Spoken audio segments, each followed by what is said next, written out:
Bang Usman, kalau tidak salah Anda juga kan secara berkala juga mengirimkan laporan begitu ya terhadap kasus-kasus pelanggaran HAM ini ke PBB. Konflik dan juga kekerasan pelanggaran HAM di Papua ini memang merupakan bentuk provokasi yang sengaja disetting oleh kelompok tertentu, dipelihara untuk mengambil keuntungan tertentu. Menurut Anda bagaimana? Gubernur Papua pada 9 Februari yang lalu dalam sebuah kesempatan mengekspresikan kegundahannya bahwa orang Papua tidak hidup dalam kebahagiaan. Lalu ia menunjuk Kabupaten Intan Jaya menangis, Puncak menangis, Enduga menangis, Pegunungan Bintang menangis, bahkan Papua Barat di luar Provinsi Papua, yaitu di Maibra, juga dikatakannya menangis. Gubernur bahkan mengatakan orang Papua tidak lagi hidup aman di negerinya sendiri. Orang Papua menangis. Dan itu satu pernyataan yang sebenarnya menunjukkan adanya kegentingan di Papua. Di dalam persidangan Mahkamah Konstitusi misalnya, kelihatan sekali Majelis Rakyat Papua dan juga pemerintah Provinsi Papua merasa tidak pernah dikonsultasikan secara substansial maupun juga prosedural dengan pemerintah pusat dalam mengubah undang-undang otonomi khusus. Bahkan mereka merasa dan menilai bahwa undang-undang otonomi khusus yang baru melemahkan otonomi politik pemerintahan Papua dan melemahkan perlindungan hak-hak orang asli Papua. Teman-teman, sebelum lanjut mohon dukungannya, jangan lupa komen, like, dan subscribe. Terima kasih banyak. Selamat menonton, Tuhan memberkati. Ya, terkait dengan temuan pakar HAM PBB ini, penilaian penegakan hak asasi manusia di Papua dan Papua Barat yang dianggap memprihatinkan, bahkan ini situasinya semakin diperburuk dengan adanya pelanggaran terhadap penduduk, pembunuhan anak, penghilangan, penyiksaan, dan juga pemindahan massal, lalu kemudian indikasi ditelantarkan. Nah, pemerintah Indonesia juga diminta untuk melakukan penyelidikan penuh serta independen terhadap situasi dan kondisi seperti ini. Seberapa benar kemudian temuan ini, bagaimana kita membacanya? Apa respon pemerintah? Kita diskusikan lebih lanjut dengan narasumber yang sudah bergabung lewat sambungan Zoom dari luar studio. Yang pertama ada Usman Hamid, Direktur Eksekutif Amnesty International. Selamat malam Bang Usman, apa kabar Bang? Selamat malam, kabar baik. Baik, terima kasih Bang Usman sudah bergabung dengan kita. Kita masih menunggu sebenarnya Bang, perwakilan dari pemerintah untuk juga bergabung dengan diskusi kita malam ini. Tapi kita sudah mulai ini pun juga belum ada konfirmasi, tidak apa-apa, kita tunggu saja. Kita lanjut saja. Begini Bang, ada kemudian beberapa catatan dari temuan pakar HAM PBB ini soal penegakan HAM di Papua dan juga Papua Barat. Dianggap makin memprihatinkan, ada hal-hal yang semakin buruk begitu dengan situasi, ada penyiksaan, ada pemindahan massal anak-anak atau juga penelantaran. Ini bagaimana kita membacanya? Seberapa benar kemudian narasi itu Bang?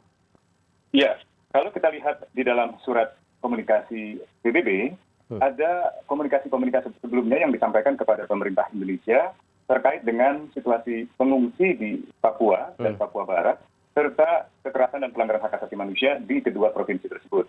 Misalnya 2 kali komunikasi pada tahun 2019, 2 kali pada tahun 2020, dan 2 kali pada tahun 2021. Nah, di dalam komunikasi yang terakhir, yaitu tanggal 22 Desember tahun lalu, Kantor Komisioner Tinggi HAM PBB kembali menyurati pemerintah untuk meminta informasi, klarifikasi, termasuk juga penjelasan tentang warga Papua yang mengalami pengungsian di sejumlah kabupaten, misalnya di Kabupaten Duga, Kabupaten Pegunungan Bintang, Puncak, Yahukimo, Pakwak, hingga dengan Intan Jaya, termasuk juga di Maibrat di Papua Barat. Nah, jadi komunikasi tanggal 22 Desember itu merupakan komunikasi, katakanlah yang ketujuh dari 6 kali komunikasi di dalam 3 tahun terakhir. Pemerintah Indonesia sebenarnya sudah mencoba untuk melakukan semacam rapat koordinasi. Pada tanggal 8 Februari misalnya, ada rapat koordinasi yang dijadwalkan untuk mengumpulkan informasi-informasi terkait dengan surat komunikasi PBB yang berisi tentang berbagai kasus pelanggaran HAM, dari mulai penembakan anak-anak,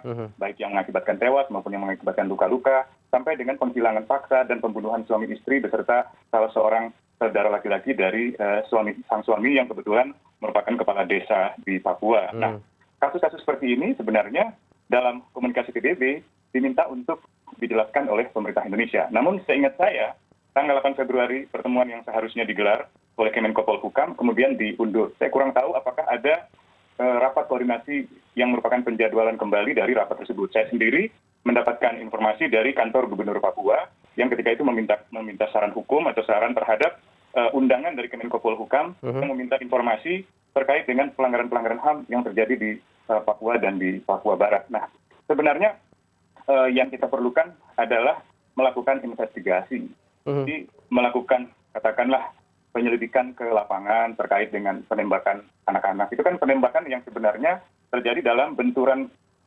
senjata antara aparat keamanan negara Indonesia dan Tentara Pembebasan Nasional Papua Barat, atau mungkin kelompok yang sering disebut oleh pemerintah sebagai kelompok kriminal bersenjata. Menurut masyarakat, aparat keamanan yang melakukan operasi penyisiran mencari TPNPB atau mencari KKB melakukan penembakan dari ketinggian hingga akhirnya menyasar ke rumah warga dan kemudian mengenai anak balita 2 tahun yang akhirnya tewas dan anak balita sekitar umur 6 tahun. Sementara menurut kepolisian itu dilakukan oleh kelompok kriminal bersenjata. Nah, tentu informasi yang seperti ini sebenarnya kelihatan sekali seimbang di PBB. Dan karena itu pemerintah Indonesia sebagai katakanlah pihak yang berwenang perlu melakukan penyelidikan lebih jauh mana sebenarnya yang paling akurat. Oke. Gini, Bang Usman, kalau tidak salah Anda juga kan secara berkala juga mengirimkan laporan begitu ya terhadap kasus-kasus pelanggaran HAM ini ke PBB. Apakah kemudian dorongan yang juga ditambah dari Anda dan teman-teman di Amnesty International ini juga belum cukup atau belum bisa juga mencari apa sebenarnya akar permasalahan konflik dan persoalan HAM di Papua ini? Sebenarnya berkali-kali sudah disampaikan secara sangat jelas apa sebenarnya akar masalah dari pelanggaran HAM di Papua. Bukan hanya oleh lembaga hak asasi manusia seperti Dewan HAM PBB atau prosedur-prosedur khusus di dalam pemegang mandat PBB, maupun juga organisasi non-pemerintah seperti LBH atau Kontras dan juga Amnesty International. Bahkan juga sebenarnya telah banyak disampaikan oleh berbagai organisasi. Yang paling mencolok dalam setahun terakhir sebenarnya koalisi Bersihkan Indonesia yang terdiri dari 9 organisasi non-pemerintah yang menjelaskan adanya kepentingan ekonomi di balik misalnya konflik bersenjata atau pengerahan pasukan militer ke Papua. Nah, hal seperti itu saya kira harusnya diperhatikan oleh pemerintah. Demikian pula lembaga penelitian yang dimiliki oleh pemerintah, yaitu Lembaga Ilmu Pengetahuan Indonesia, LIPI, yang sekarang menjadi BRIN, telah memetakan akar-akar masalah yang jadi sumber terjadinya pelanggaran HAM. Mulai dari marginalisasi orang asli Papua, sampai dengan misalnya kekerasan dan pelanggaran HAM serta diskriminasi terhadap orang Papua. Nah, ini yang sebenarnya perlu diperbaiki. Saya lihat pemerintah Indonesia dalam setahun terakhir justru mengambil kebijakan yang tidak koheren antara satu institusi dengan institusi lain. Ada institusi yang mengedepankan pendekatan keamanan, pas urusan HAM belakangan.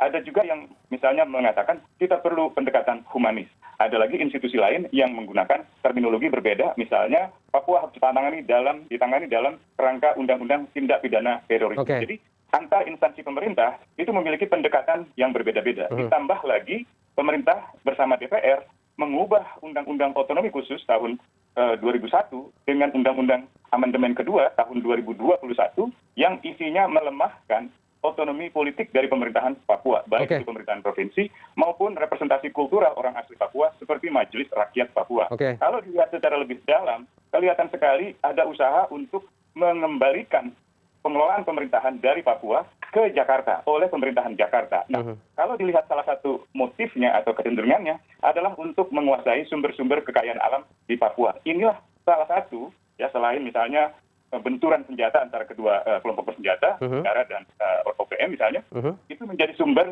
dari terus berulangnya pelanggaran hak asasi manusia. Kasihan warga sipil yang akhirnya mengungsi dari mulai di Puncak, Yahukimo, Fak-Fak, sampai dengan Intan Jaya, Pegunungan Bintang, dan juga di Puncak.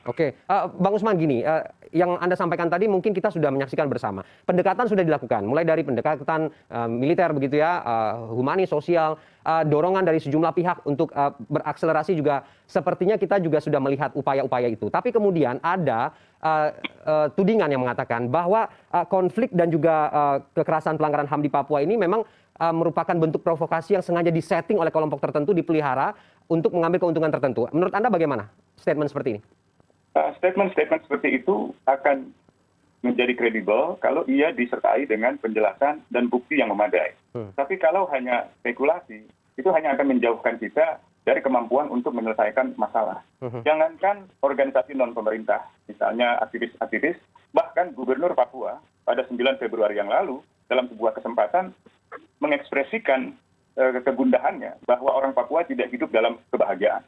Lalu ia menunjuk Kabupaten Intan Jaya menangis, Puncak menangis, Enduga menangis, Pegunungan Bintang menangis, bahkan Papua Barat di luar Provinsi Papua, yaitu di Maibra, juga dikatakannya menangis. Gubernur bahkan mengatakan orang Papua tidak lagi hidup aman di negerinya sendiri. Orang Papua menangis. Dan itu satu pernyataan yang sebenarnya menunjukkan adanya kegentingan di Papua. Kenapa demikian? Karena gubernur dalam kerangka perundang-undangan merupakan kepanjangan dari pemerintah pusat atau wakil pemerintah pusat di Papua. Jadi kalau gubernur sudah mengatakan demikian, mestinya ada semacam langkah-langkah yang segera dilakukan. Bisa saja misalnya pemerintah Jakarta, pemerintah pusat, dan pemerintah Provinsi Papua membentuk tim independen, tim gabungan pencari fakta, baik untuk memastikan para pengungsi itu bisa kembali ke kampung halaman mereka, mendapatkan layanan kesehatan, atau tempat perlindungan, dan lain sebagainya, maupun terhadap dugaan-dugaan pembunuhan, penghilangan secara paksa, dan juga penembakan dan penyiksaan yang terjadi di sejumlah wilayah di Papua. Oke, Bang Usman, gini, kita kan sebenarnya sudah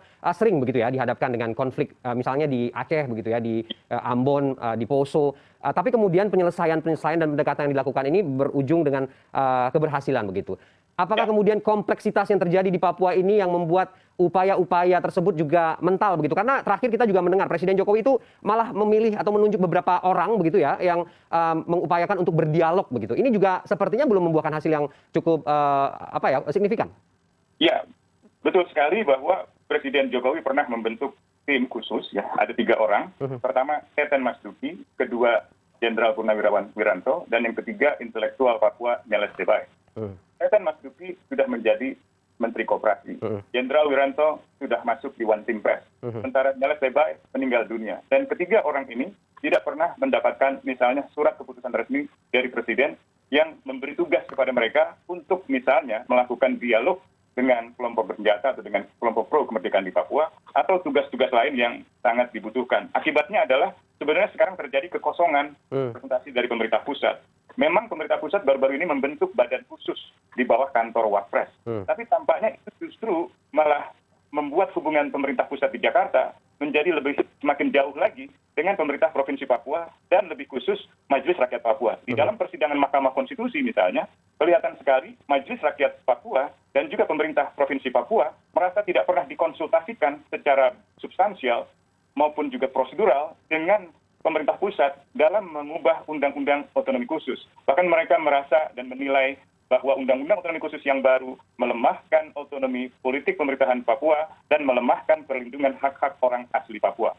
Kalau kita kembali ke kasus-kasus yang sebenarnya disebut berhasil dalam penyelesaian konflik di Aceh atau di Maluku atau di Poso, sebenarnya itu adalah modal sosial pemerintah Indonesia. Bahkan itu dipuji oleh masyarakat internasional sebagai contoh keberhasilan. Kalau kita lihat sejarah dari Presiden Soekarno sampai sekarang, kelihatan sekali bahwa pendekatan-pendekatan militer telah menimbulkan begitu banyak korban dan tidak menyelesaikan masalah. Dan akhirnya banyak sekali kecenderungan untuk memilih jalan damai, seperti yang ditempuh dalam penyelesaian konflik bersenjata di Aceh. Seharusnya kalau Aceh itu bisa, Papua juga bisa. Bahkan kalau diukur dari postur kekuatan senjata Gerakan Aceh Merdeka dan Organisasi Papua Merdeka, jauh lebih besar di Gerakan Aceh Merdeka. Dengan kata lain, kompleksitas kekuatan kelompok pemberontak atau kelompok pro kemerdekaan wilayah itu jauh lebih misalnya bisa diajak dialog di Papua ketimbang di Aceh misalnya. Jadi seharusnya Papua itu bisa. Bahkan otonomi khusus Papua itu menginspirasi undang-undang pemerintahan Aceh yang di dalamnya akhirnya menjadi dasar pembentukan Wali Nanggru semacam badan tertinggi di Aceh, sampai dengan dibolehkannya orang Aceh untuk mendirikan partai lokal di Aceh, dan akhirnya bisa mengelola pemberontakan bersenjata ke dalam perjuangan politik yang damai di kursi-kursi parlemen dan di pemerintahan. Nah, ini yang sekarang di Papua justru hilang gitu. Nah, ini saya kira harusnya menjadi refleksi dari pemerintah, dan mudah-mudahan persidangan di Mahkamah Konstitusi bisa membuahkan putusan yang mengembalikan semangat otonomi khusus agar integrasi Papua dalam kerangka otonomi khusus itu tidak menentu ke depannya. Dan kalau tidak menentu, saya kira akan banyak korban di warga sipil. Biar tidak banyak korban lagi, Bang, tidak ada trauma berkepanjangan, bagaimana kemudian tindak lanjut yang harus dilakukan oleh pemerintah terhadap temuan PBB ini? Karena banyak juga yang mengatakan dialog adalah pendekatan yang paling logis, tapi kemudian apakah ini juga bisa diuji untuk menyelesaikan persoalan-persoalan konflik dan HAM di Papua ini, Bang Usman? Bisa.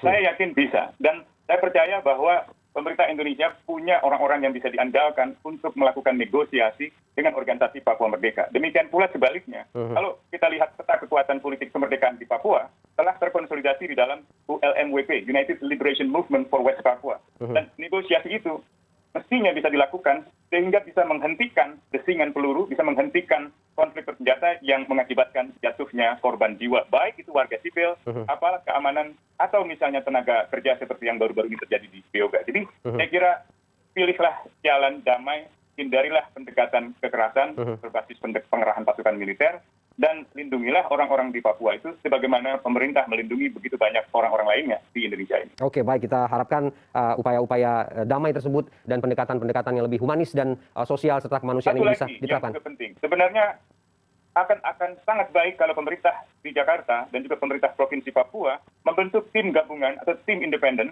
untuk melakukan penyelidikan terhadap dugaan-dugaan pelanggaran hak asasi manusia sebagaimana yang tertuang di dalam laporan PBB atau yang pernah mau dibahas di Kemenko Polhukam maupun juga yang pernah disampaikan oleh Gubernur Papua Lukas NMB. Oke, baik, Bang Usman. Semoga ini segera ditindaklanjuti ya agar menyelesaikan semua persoalan di sana. Sampai dialog kita berakhir, perwakilan dari Menko Polhukam dan juga dari pemerintah, dari Istana juga belum memberikan konfirmasi, tapi tidak apa-apa, kita memiliki keterbatasan waktu. Bang Usman, terima kasih. Teman-teman, sebelum lanjut mohon dukungannya, jangan lupa komen, like, dan subscribe. Terima kasih banyak. Tuhan memberkati.